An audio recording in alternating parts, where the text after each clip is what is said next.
and I'm literally back to this bookcase. Don't worry. 1, 2, 3.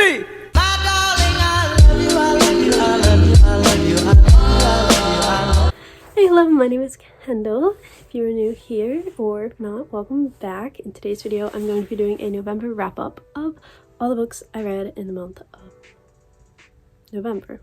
I literally filmed this yesterday, and I was editing it, and I was like, no, I'm not a fan of the lighting, and I finished school early today, so I finished reading a book literally this morning. So we are doing this again. Without further ado, we're going to jump into the books because there are a lot to talk about, a lot of series that I made progress in, and a lot of good books this month. I don't have one of them with me, so I'll just include a little picture when I get to it. And we have a lot of 5 stars, a lot of really good books, and only one DNF this month, which is really good considering I tried to make it a goal to read every single day of this month. Pretty much did it besides weekends, and then this past Thanksgiving week, which is why I haven't had any uploads. I was enjoying time with family.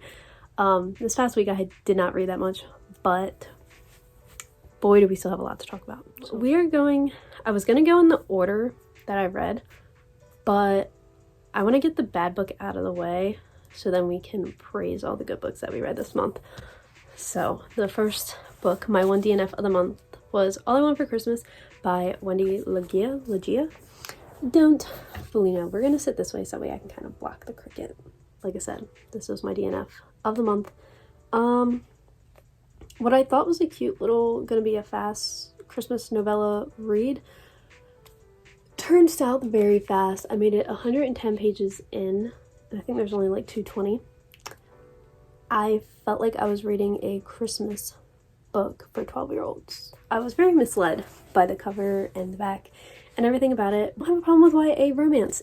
This book felt so flat. Do you guys even care for the premise of the book? I just had to put it down. It was so just childish reading it, and was not the Christmas romance that I wanted, and I really you can tell I'm not interested in it whatsoever. And we're going to go in the order of what I read. First book that I finished in the month of November was The Legacy by L. Kennedy. This is the epilogue novel of the Off-Campus series. This series is a hockey college romance. Every book in the series, as you can see here, there's 4 of them, follows a different couple. They can be read as standalones, but it's better to read them interconnected because they do follow a timeline.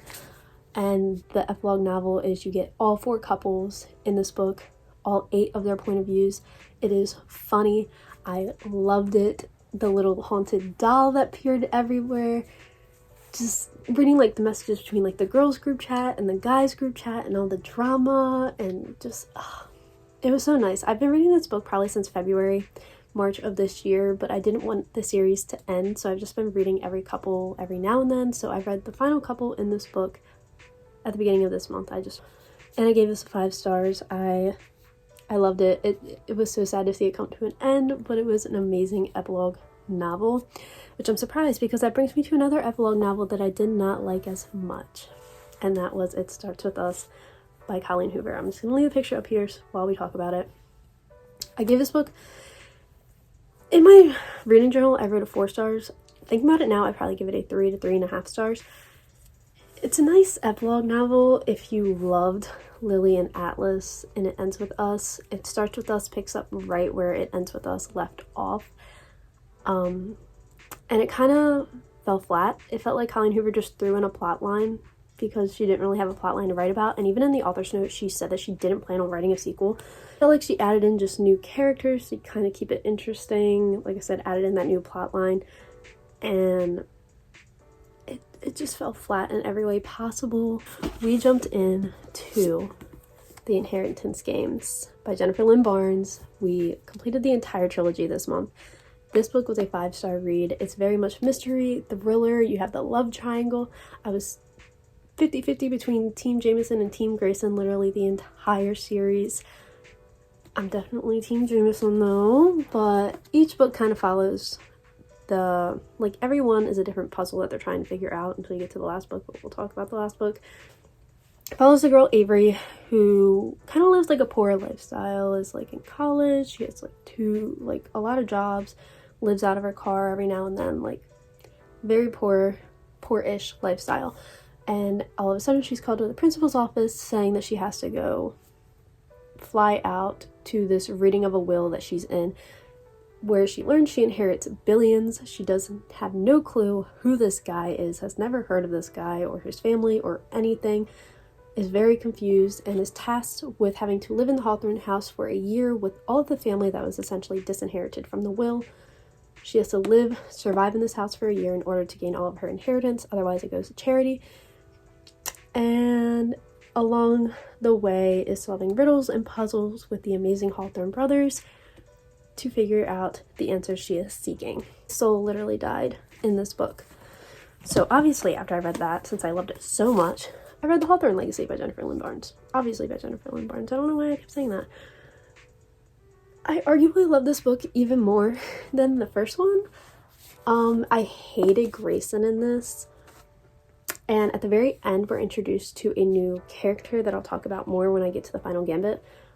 But the first two books, literally, like, I would sell my soul to read again. I loved it, loved it, loved it. Again, like I said, they're solving a new riddle, a new puzzle in this book, but everything is slowly piecing together, although it does leave you with answers at the end. Some stuff is starting to make sense, some stuff is still more confusing, but it was a nice time. Then we got to, the final gambit. This I gave a 4 out of 5 stars. Kind of like 4.5, borderline. Wasn't as enjoyable as the first two. The timeline kind of threw me off because the first two took place in like the first month or so that she was there, so it's very fast moving. But all of a sudden you get a time jump of Avery like getting ready to inherit her billions of dollars. There's like 5 weeks left when this book starts, and there's just what seems like so many riddles and so many plot lines going on at once in the beginning, like for the first 50% of the book.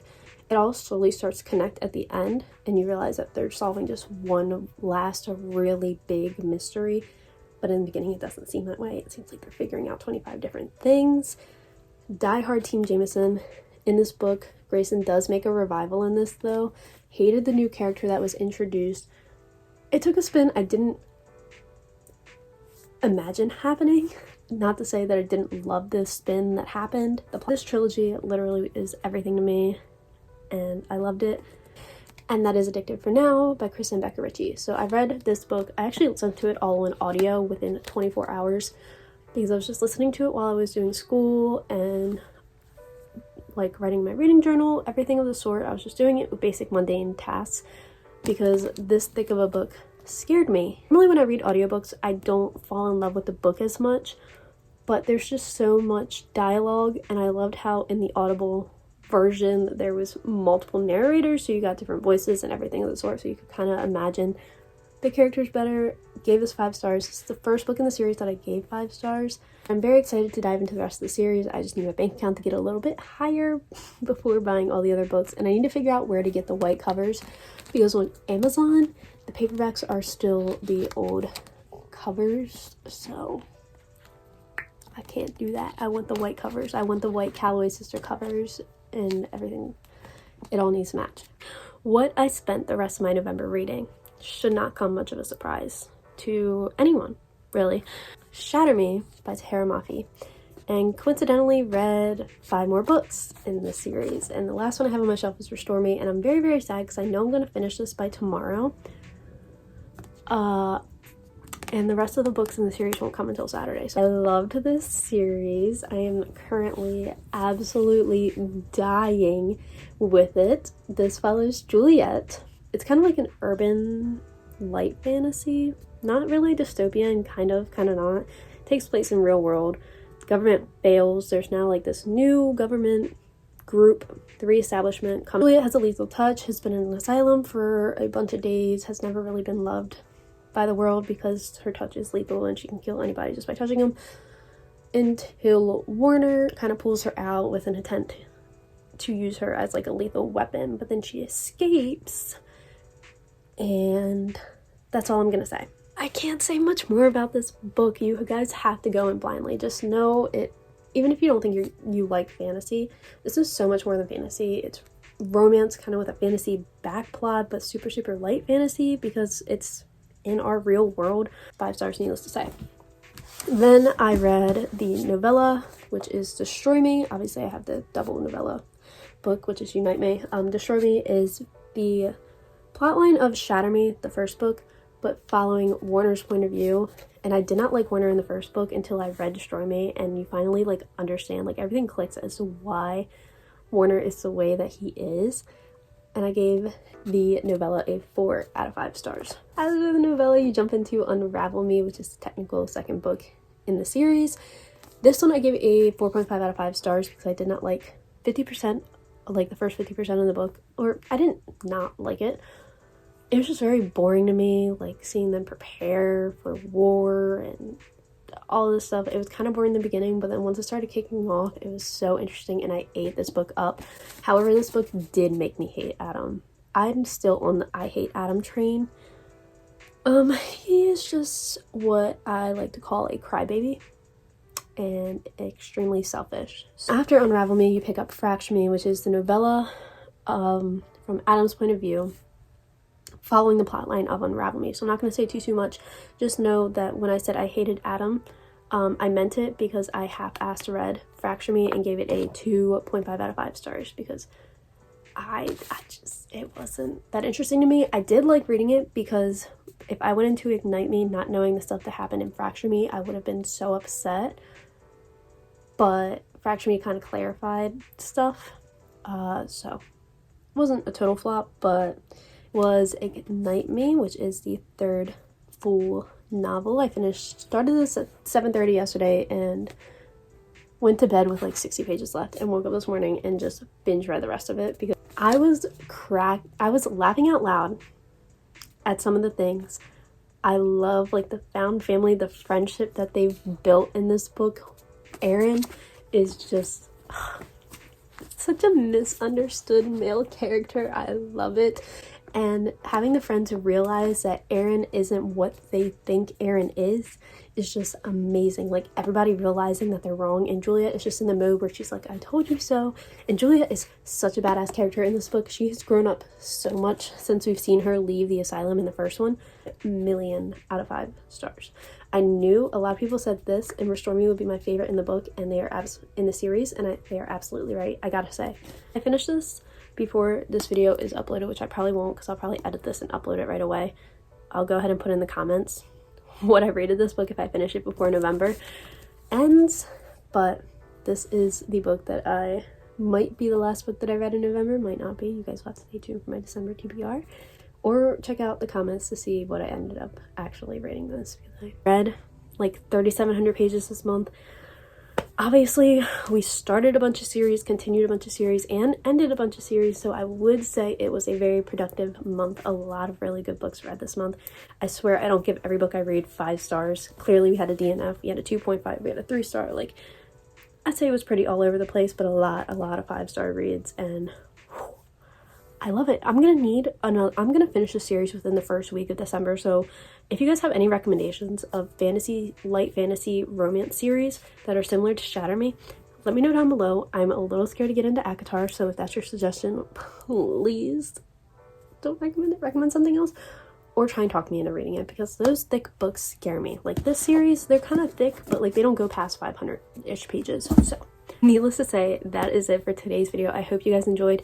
If you did, be sure to go ahead and check out my other book playlist videos, which I will link up in the eye, and I will link the playlist down below. Yeah, if you're going down in the comment section to leave me book recommendations or what videos you guys want to see coming up in the month of December, while you're down there, go ahead and click the thumbs up button and the subscribe button so you can see more of my posts. I will be filming a December TBR probably later this week as well. And yeah, that is everything. I hope you guys enjoyed, and I will see you all in the next video. 1, 2, 3.